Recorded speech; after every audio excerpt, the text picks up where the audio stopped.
We are surrounded by screens, right? Everywhere you look, something is glowing. But that constant glow, especially the blue light, well, it has a dark side. So today, we're going to dig into the science of how your nightly scroll is really messing with your sleep, your health, and most importantly, what you can actually do about it. Okay, picture this. It's late. You know you should be sleeping, but you're just going to get in one last scroll through your phone. Sound familiar? Yeah, I thought so. You are definitely not alone in this. And right there, that's the big problem, isn't it? It's the central conflict of our modern lives. Our tech is brand new, shiny, and fast. But our bodies?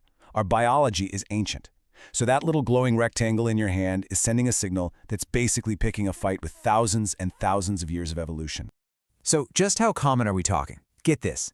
A staggering 9 out of 10 Americans admit they use an electronic device in that last hour or so before bed. This isn't some niche habit for a few people. Nope. It's basically become a universal part of our modern bedtime ritual. Okay, so why is this such a big deal? To really get it, we've got to take a look inside at our body's own internal master clock. And that master clock is called the circadian rhythm. You can literally think of it as the operating system for your body, running on a 24-hour cycle. It's what tells you, hey, time to be awake, or, okay, now it's time to get tired. And the number one thing that sets this clock, you guessed it, light. Now here's where it gets really interesting, because blue light isn't the villain of our story, not completely. In fact, during the day, blue light from the sun is our best friend. It's fantastic. It wakes us up, boosts our mood, and keeps that master clock ticking along perfectly. But at night, that exact same light flips the script and becomes a total disruptor. It literally blocks the hormones that are trying to tell your body, hey, it's time to chill out. So here's the bottom line. When you're staring at your phone in a dark room, your brain doesn't register screen. It just gets this blast of blue light and thinks one thing and one thing only. The sun is up, it's daytime. And that means it's time to be awake and alert, not sleepy. So what happens next? Let's get into the very real, very immediate damage this does to your quality of sleep. Just to give you an idea of how powerful this stuff is, check this out.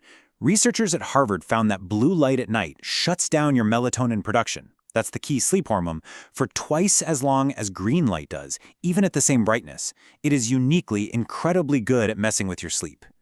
And that creates this kind of triple threat against getting a good night's rest. First, your melatonin takes a nosedive, so it's just harder to fall asleep in the first place. Second, your whole sleep-wake cycle gets shoved later and later, creating this sort of self-induced mini jet lag every single night. And third, it can actually reduce your REM sleep, which is super important for locking in memories and, just processing all the emotional stuff from your day. But believe me, the damage doesn't just stop when your alarm goes off in the morning. Oh no. The fallout from this nightly disruption can ripple through your entire body and well-being. Yeah, we're talking about way more than just feeling a little groggy.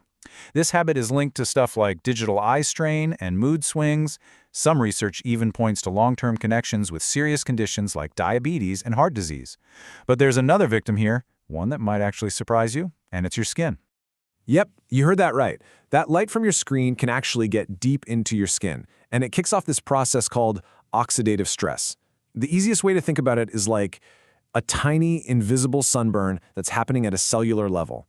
It's busy damaging the collagen and elastin, the stuff that keeps your skin firm, and that can lead straight to inflammation and premature aging. And here's the real kicker. It's not just about your eyes. Your skin actually has its own light receptors. So that means even if you're not looking right at the screen, just having it light up your skin at night can add to the confusion and help throw your body's master clock totally out of whack. All right, so that's the problem. And I know, it sounds a little bleak, but here's the good news, and it's really good news. The power to fix this is 100% in your hands. You are in control. So let's talk solutions. First things first, let's line up the usual suspects. We're talking about the devices we're all glued to every day. Our phones, tablets, computers, our TVs. And hey, don't forget to look up. Your room lighting, especially modern LED and fluorescent bulbs, are also huge sources of blue light. But the beautiful irony here, the very same device that's causing the problem often holds the key to the solution. All right, here's your personal toolkit for taking back the night.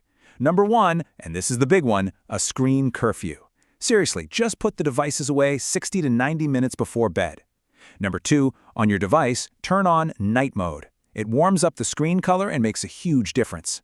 For extra credit, you can try some of those amber-tinted blue light blocking glasses. And hey, think about your room. Swap those bright overhead lights for warmer, dimmer lamps. And finally, go analog. Pick up a real paper book. It's one of the best signals you can send your brain that says, okay, we're done for the day.